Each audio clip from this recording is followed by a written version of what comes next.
आनंदपुर नाम का एक छोटा सा गांव था।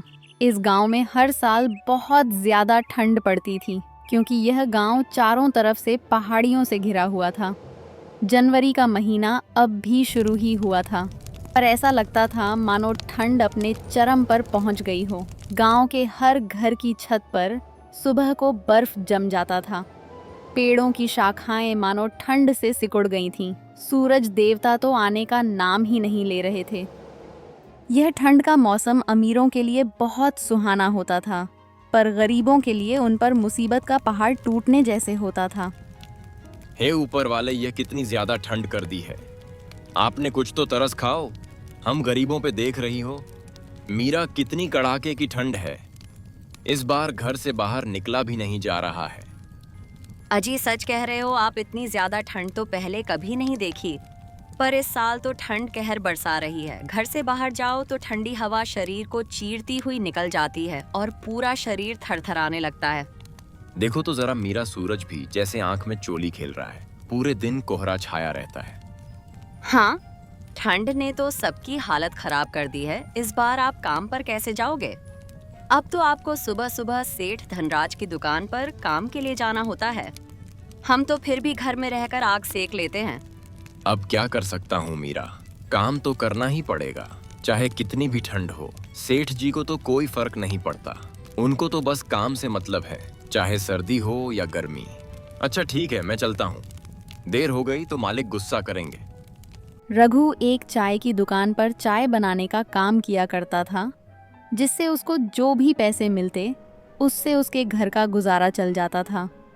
वैसे तो आनंदपुर गांव में हर साल ठंड बहुत ज़्यादा पड़ती थी, पर इस बार तो ठंड ने सब रिकॉर्ड ही तोड़ दिया था। पूरा गांव ठंड से परेशान था। पूरे दिन कोहरा छाया रहता था। धूप के तो दर्शन तक नहीं हो रही थी। गांव का चौपाल, जहां लोग बैठकर पूरा दिन बातें किया करते थे, आज वह बिल्कुल सुना बिरान पड़ा था। ठंड ने हर किसी को परेशान कर दिया था। रोहित के पापा, आज तो घर में आटा भी बहुत कम बचा है। बस 8 रोटी ही बन पाई है, तो मैंने आपको दिन के खाने के लिए बांध दी है और 4 रोटी में से 2-2 रोटी बच्चों को दे दूंगी। मेरा तो आज उपवास है। नहीं मीरा, वो 4 रोटी भी बच्चों को खिला दो। मैं तो चाय पीकर ही काम चला लूंगा। वैसे भी दिन इतने छोटे होते हैं कि आजकल भूख ही कहाँ लगती है। शाम को राशन लेकर आऊंगा, तब रोटी बना लेना आराम से। मीरा को भी पता था कि एक कप चाय से पूरा दिन निकलना मुश्किल है, पर गरीबी के कारण वह कुछ कर भी नहीं सकती थी। रघु काम के लिए घर से बाहर निकल रहा था। बाहर बहुत ज़्यादा ठंड पड़ रही थी। आसमान से बर्फ के बड़े बड़े टुकड़े गिर रहे थे। इस कड़ाके की ठंड और बर्फबारी की वजह से रघु का शरीर ठंड से कप कप आने लगा था। उसके शरीर पर एक भी गर्म कपड़ा नहीं था। धोती और कुर्ता में उसे और भी ज़्यादा ठंड लगती, पर वो मजबूर था। अपने हालातों के कारण इतनी ठंड में भी उसे काम पर तो जाना ही पड़ता था। शरीर 7 बजे तक टाइम से पहुंच जाता था। अरे रघु आ गया। ठंड में जरा जल्द आ जाया कर। सारे कस्टमर चाय का इंतजार करते हैं और तुम देर से आते हो। ऐसे नहीं चलेगा। सेठ जी, इतनी ठंड पड़ रही है मानो कि जान लेकर ही मानेगी। बर्फ जैसी ठंड है, इसीलिए थोड़ा देर हो जाती है। ठीक है ठीक है, मुझे कहानी मत बताओ, जरा जल्द आया करो। जाओ जल्द से बर्तन धो डालो। बर्फ जैसे ठंडे पानी में बर्तन धोना रघु के लिए आसान नहीं था, पर वह कर भी क्या सकता था। कहते हैं ना, गरीबी और भूख सब करवा देती है। आज रघु को घर राशन भी लेकर जाना था, वरना उसका परिवार भूखा रह जाता। वो बर्तन धोकर चाय बना देता है। आग के पास खड़ा होकर कुछ राहत महसूस होती थी। उसे ठंड के वजह से रघु का भी मन किया कि एक कप चाय वो भी पी ले। वो चाय पीने के लिए एक कप लेता है। वैसे ही उसका मालिक सेठ धनराज उसे देख लेता है और गुस्से में बोलता है, रघु, तुम्हें यहाँ चाय बनाने के लिए रखा हूँ या चाय पीने के लिए? मैं खुद पूरे दिन में एक चाय पीता हूँ। इस दुकान का मालिक होकर भी और तू नौकर होकर चाय पिएगा। अब तक ना जाने कितनी चाय पी चुका होगा तू। आज तेरी दिहाड़ी से 4 कप चाय के पैसे काट लूंगा, तब पता चलेगा तुम्हें। और कल से मेरे यहाँ काम पर मत आना। मालिक, आज पहली बार चाय मैंने पिया है। इस दुकान से वो आजकल ठंड ज्यादा बहने लगी है। मेरे पास गर्म कपड़े भी नहीं हैं, इसीलिए गलती हो गई मालिक। अब ऐसा कभी नहीं करूंगा। आप मेरे पैसे मत काटिए, आज घर पे राशन तक नहीं है, बच्चे भूखे हैं मेरे मालिक। यह सब तुझे चाय पीने से पहले सोचना था। मैंने ठेका नहीं लिया है तेरे बच्चों के पेट भरने का। चल जा अब, काम कर, चुपचाप जाकर। बेचारा रघु पैसे कम मिलने की बात से परेशान था। उसे क्या पता था कि वह एक कप चाय उसे इतनी महंगी पड़ेगी। शाम तक वह काम करता रहा और कम पैसे लेकर घर की तरफ चला गया। उसने कुछ पैसों से घर का राशन लिया और घर आ गया। रघु अपने घर पहुंचता है तो उसकी पत्नी मीरा उससे कहती हैं, अजी क्या बात है, आप इतने परेशान क्यों लग रहे हो? और ये राशन भी इतना कम ले आए हो, इससे तो बस कुछ दिन ही काम चल पाएगा। रघु मीरा को सारी बातें बता देता है। मीरा, मैं बहुत मजबूर हूँ। मालिक ने मुझे काम से निकाल दिया आज, क्योंकि मैंने एक कप चाय पी लिया था और तो और मेरे पैसे भी काट लिया, इसीलिए राशन कम ले आया हूँ। हे भगवान, तूने यह ठंड क्यों बनाई है? हम गरीबों का गुजारा कैसे होगा? अब क्या होगा जी, ऐसे सर्दी में कैसे गुजारा होगा हमारा? तुम परेशान मत हो, मैंने थोड़ा पैसा बचा लिया। ये लो और बच्चों के लिए गर्म कपड़ा ले लेना। अजी आप अपने पास ही रखो और अपने लिए गर्म कपड़े ले लेना। हालत तो देखो जरा अपनी, इतनी ठंड में सिर्फ ये धोती कुर्ता ही है आपके पास, आपको भी तो ठंड लगती होगी। बच्चों के पास अभी पुराने कपड़े हैं, उनसे काम चल जाएगा। और मैं तो ज्यादातर चूल्हे के पास ही रहती हूँ, मुझे घर में इतनी ठंड नहीं लगती। आप तो बाहर काम करते हो। रघु बाजार जाकर अपने लिए एक गर्म चादर खरीद कर ले आया। मीरा जब खाना बनाती है तब बच्चे उसके पास ही बैठे रहते थे और आग तापते। मीरा, मैं बाहर जाता हूँ, देखता हूँ शायद कोई काम मिल जाए। ऐसे घर पर खाली तो नहीं बैठ सकता। अगर घर पर रहूंगा तो खाने के लिए मोहताज हो जाऊंगा। हाँ जी, ध्यान से जाइएगा और शाम को समय से घर वापस आ जाइएगा, ठंड बहुत ज्यादा हो रही है। रघु घर से बाहर निकल जाता है। बाहर ठंडी हवा चल रही थी, पर रघु उसकी परवाह किए बिना बस चला जा रहा था कि कहीं तो उसे काम मिल जाएगा। वह बाजार के एक दुकानदार के पास जाता है और काम मांगता है। भैया जी, क्या आपके पास कुछ काम मिल जाएगा? क्या कोई भी काम दे दो, मैं सब करने के लिए तैयार हूँ। अरे नहीं भाई, कुछ भी काम नहीं है तुम्हारे लिए। अभी वैसे ही सर्दी की वजह से काम ठप पड़ा है आजकल। रघु ने कई जगह काम ढूंढा, पर उसे कोई काम नहीं मिला। वह मायूस होकर एक पेड़ के नीचे बैठ गया। हे भगवान, अब क्या करूं? कोई काम नहीं मिल रहा। अब घर का गुजारा कैसे होगा? पैसे भी बहुत कम बचे हैं और राशन भी कुछ दिनों में खत्म हो जाएगा। रघु यह सब सोच ही रहा था कि तभी एक योगीराज बाबा उसके पास आते हैं। बेटा, क्या तुम मेरा थोड़ी सी मदद कर दोगे? मेरा कुटिया यहाँ से कुछ दूरी पर ही है।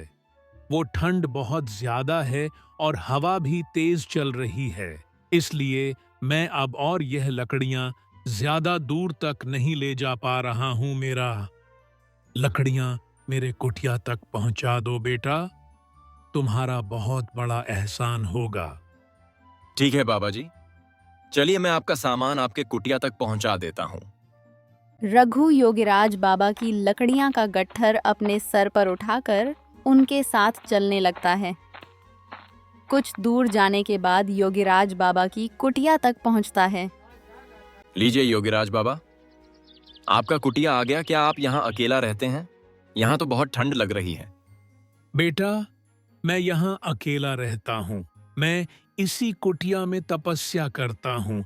यहाँ बहुत ठंड लगता है, इसीलिए लकड़ी लाने गया था। बस एक मेरी गाय रानी मेरे साथ रहती है, पर अब मैं इसका भी ठीक से ख्याल नहीं रख पाता हूँ। अच्छा योगीराज बाबा, अब आप आग जलाकर आराम करें और कुटिया को गर्म रखें। ठंड बहुत ज्यादा है। मैं अब चलता हूँ, मेरे बच्चे घर पर इंतजार। बाबा बोल पड़ते हैं। रुको बेटा, मेरी गाय रानी को भी अपने साथ ले जाओ। इसको अच्छा से देखभाल करोगे, इसकी सेवा करोगे तो यह तुमको बहुत ज्यादा दूध देगी। मैं तो इसका ध्यान ठंड के कारण रख नहीं पाता। इसे तुम ले जाओ। अब मना मत करना बेटा, एक योगीराज बाबा का आशीर्वाद समझकर रख ले। अरे योगीराज बाबा जी, अब आप इतना बोल ही रहे हैं तो मैं इस गाय माता को अपने साथ ले जा रहा हूँ और इनकी खूब सेवा पानी करूंगा। रघु गाय को लेकर घर की ओर चल देता है। अजी ये गाय कहाँ से लेकर आए हो? रघु मीरा को सारी बातें बता देता है। मीरा, अब से यह हमारी गाय माता हैं और इनकी सेवा की जिम्मेदारी भी हमारी है। तुम जाकर खाना बना। ओ, तब तक मैं गाय माता के लिए कुछ हरी घास लेकर आता हूँ। हो सकता है इन्हें रात में भूख लगेगी, तुम तब तक एक बाल्टी पानी पीला देना। रघु गाय के लिए चारा लाने जंगल जाता है और घास लेकर आता है और गाय को दे देता है। चारा खाने के कुछ देर बाद गाय बहुत सारा दूध दे देती है। देखो मीरा, हमारे गाय ने कितना सारा दूध दिया है। ये सच में कमाल की गाय है। इतना सारा दूध तो हम पी भी नहीं पाएंगे। लाइए पहले मैं कुछ दूध की चाय बना देती हूँ, फिर पूरा परिवार आज साथ बैठकर गर्मागर्म दूध पीकर ही सो जाएंगे, क्योंकि घर में ज्यादा राशन नहीं बचा है। फिर उस दिन रघु का पूरा परिवार गाय माता के दूध से अपना पेट भर लेते हैं और सब आराम से सो जाते हैं। अजी हमारे पास इतना सारा दूध हो गया है, क्यों ना हम चाय का काम शुरू कर ले। सर्दी का मौसम है, आजकल अच्छा चलेगा चाय का काम। हाँ मीरा, तुम बोल तो ठीक रही हो, पर बाकी का सामान उसका क्या? उसके लिए पैसे कहाँ से आएंगे? अजी आप कुछ पैसे मुखिया हरिदत्त जी से उधार ले लो, काम चल जाने के बाद चुका देंगे। फिर रघु अगले दिन मुखिया के घर पैसे लेने जाता है। मुखिया हरिदत्त बहुत ही अच्छा और दयालु इंसान था। रघु उसके घर जाकर बोला, मुखिया जी, वो मुझे आपसे कुछ काम था। अगर आप कुछ पैसे उधार दे देते तो बड़ी मेहरबानी होती। अब से मैं चाय का काम शुरू करने जा रहा हूँ, उसी के लिए चाहिए थे। देखो रघु, मैं जानता हूं कि तुम एक ईमानदार और सच्चे इंसान हो, इसलिए मैं तुमको बिना किसी चीज को गिरवी रखे पैसे दे दूंगा। फिर मुखिया हरिदत्त रघु को पैसे दे देता है। रघु पैसे लेकर घर आ जाता और अगले दिन वह चाय का काम शुरू कर देता है। रघु इतनी अच्छी चाय बनाता कि सब उसकी चाय के दीवाने हो जाते हैं। लगता था गाय माता के दूध से बनी चाय में कुछ जादू था। चाय पीता बस उसी चाय के गुण गाने लगता। इस तरह जो भी रघु की चाय पीता वह रोज उसकी दुकान पर आने लगा। अब रघु का चाय का काम बहुत तेजी से चलने लगा। उसकी दुकान पर चाय पीने वालों की लंबी लाइन लगने लगी। यह सब देखकर सेठ धनराज को उससे जलन होने लगी। ससुरा तो बड़ा चालाक निकला, मैंने इसे काम से निकाल दिया तो इसने खुद की दुकान खोल ली। इसे तो सबक सिखाना ही पड़ेगा। सेठ धनराज कुछ गुंडों को अपने पास बुलाता है और उनको रघु को परेशान करने के लिए पैसे देता है। ये ले लो पैसे और जाकर रघु को मजा चखा दो। उस रघु की इतनी हिम्मत की मुझसे बराबरी करने की सोच रहा है। 2 कौड़ी का आदमी था और 2 कौड़ी का ही रहेगा। गुंडे रघु की दुकान पर जाकर उसे धमकी देते हैं। फिर वो गुंडे रघु की दुकान की चाय पीने के लिए मांगते हैं। क्योंकि ठंड का मौसम था, रघु उन्हें चाय दे देता है।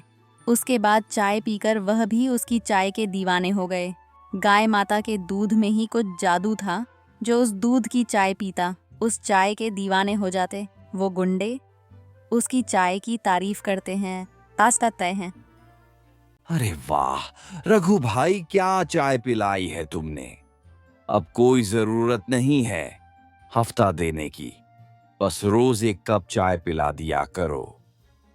फिर वो गुंडे खुश होकर वापस सेठ धनराज के पास जाते हैं और उल्टा सेठ धनराज को पीटने लगते हैं। अरे भगवान, अरे मूर्खों, मुझे क्यों पीट रहे हो?